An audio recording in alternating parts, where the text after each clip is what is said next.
Sudah masuk level turun lagi ke level 2, level 1 karena di pusat sudah seperti itu ya.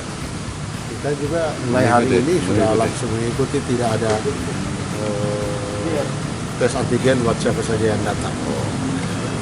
Mudah-mudahan ini akan bikin bergairah lagi kunjungan bisnis, termasuk kunjungan wisata ke Sulawesi Utara.